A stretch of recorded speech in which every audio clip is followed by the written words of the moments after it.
holographic 3D is closer to reality than you think. True 3D visualization has been theorized and fantasized over the past century. Every sci-fi fan and the scientific community know that the best way to make 3D images is using holographic technology. But unfortunately, this has been very difficult to do in practice, and the bar has been set very high by iconic films like Star Wars.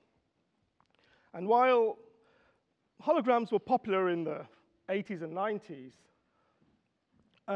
it became clear that really we had to move beyond the laboratory and towards commercialization. Now, what is holographic 3D? Well, a hologram is scientifically defined as being formed by the diffraction of light.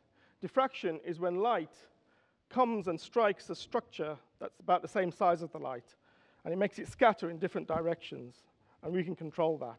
You can even make light go back the way it came, like a mirror. Most of the holograms that you'll find today in everyday life, you have them in your purses and your wallets. It's in the form of security labels, credit cards, passports, that kind of thing.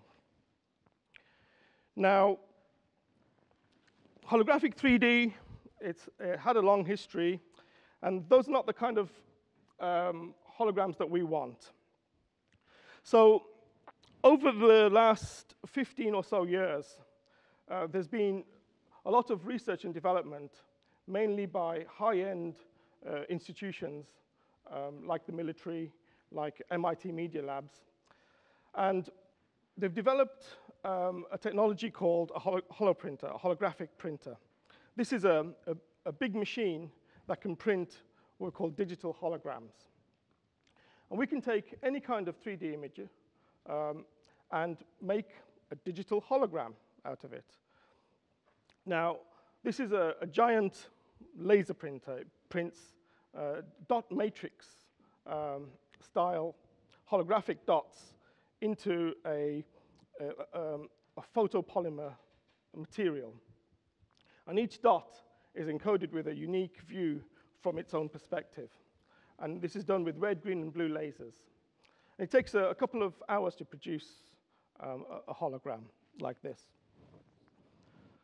And I've got some examples to show you.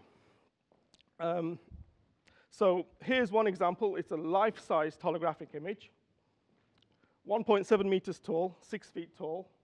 And it's been used in the medical school to show or to teach students about the structures of the body. It's an anatomical hologram. And you can see that this particular hologram has got 3 channels. So as you walk around it, you can change the image. So from this side, we have the internal organs. From the front, we have the skeleton, the nervous system, and the arteries. And from this side, we get the muscle structure.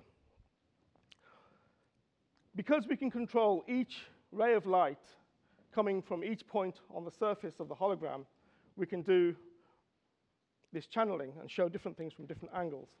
And the only thing you need to see the image is light. I've got another example here, which is an architectural one. And again, we've got different images from different angles as we move around it. We've made holograms of big North Sea offshore vessels.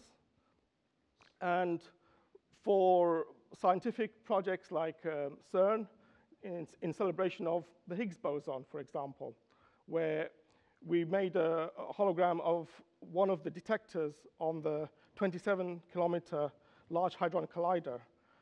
And this detector is called Atlas, and it was used in the discovery of the Higgs boson. And it was presented to Professor Higgs and Professor Englert in celebration of the Nobel Prize last year. So holograms are great. We see them all the time. And we can make holograms of anything, as long as it's 3D and it's in a computer, we can make a hologram out of it. So it could be a medical image, a scan from an MRI, CT, ultrasound scanner, can be 3D computer graphics, can be sonar, LiDAR, radar, mathematical model, anything. We've done holograms all the way from subatomic scale all the way to the scale of the universe and everything in between. What about all of those movies that we've seen? What about holographic 3D video? We've been promised this for a long time, but it's never quite materialized. Now, back in 2007, I was working as a scientific officer at the EU, and I noticed that 3D was going to make a comeback in cinema and cinema and TV. But I wasn't really happy with the kind of 3D that was being put forward. And since then, it's peaked and it's on the way down. And basically, stereo 3D, so with the glasses and with lenticular technology, it's not real 3D because it's just twin 2D, one image aimed at either eye. And this gives you an illusion of 3D, but it can lead to problems. So I was thinking about this and thought more and more and wondered why holographic solutions weren't out there to solve this problem. Because after all, as we've seen, that's the best way to do 3D. So I started doing some experiments, some research in my basement. And as you can imagine, this kind of homebrew project quickly grew out of control. And I had some nice results and then some not so nice results, and then started scratching my head. I needed help. So I went back to university after working for 20 years, and I've just completed a doctorate in photonics engineering. And the problem I was trying to solve was, let's take a step back and see, well, instead of trying to make this ideal Princess Leia, Star Wars type hologram, what can we do with today's technology? So the simplest display that you can make is really just a single dot in space that you can turn on or off. Okay, single dot is not that interesting, so we move on to 2 dots, and then to 4, and then to 16. So I formed a company to commercialize the results of my research, and I'm going to share some of the results with you.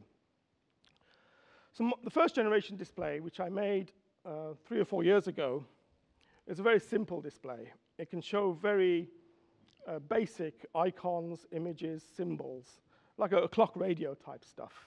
And it was nice. It won some awards. It was nice and bright. The images are about the size of your hand. The holographic screen is about the size of a page. But it was a little bit limited because you can only show a certain number of what we call voxels, volume elements. So I was thinking about improving it and spent another 2 years thinking and doing mathematical models and theory. And I came up with the second generation display, which is actually over here. And this one can show anything you like in a single plane. And it's got millions of dots, millions of voxels. And I've added a motion sensor to it so that you can do things like draw in midair. And you can press icons and buttons and things like that. So that's the second generation display. And that was made last year. And my doctorate is with Heriot-Watt University. I'm now working on the next generation display, which is going to be even brighter and better than the previous ones. And we're designing it for medical imaging. Now, after decades of research, I believe that holographic video display is, or video technology is, about to re-emerge. But unfortunately, this period of time, this vast period of time, has left a vacuum, a void that's been filled with a lot of fake holographics. So remember, if there's no diffraction, then there's no hologram. It's not 3D. So it doesn't matter if it's a pop star or if it's a cardboard cutout in an airport. But if it says it's a hologram, think twice before you believe it. The last millennium has been all about the electron, essentially. And electrons are great, responsible for chemistry, responsible for electronics, and electromagnetics. And one aspect of this is really light. And going forwards into the next century, I believe that we are now in the century of light, of the photon.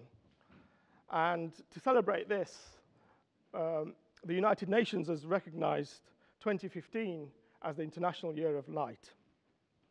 And I, for one, will be celebrating with holograms. Thank you.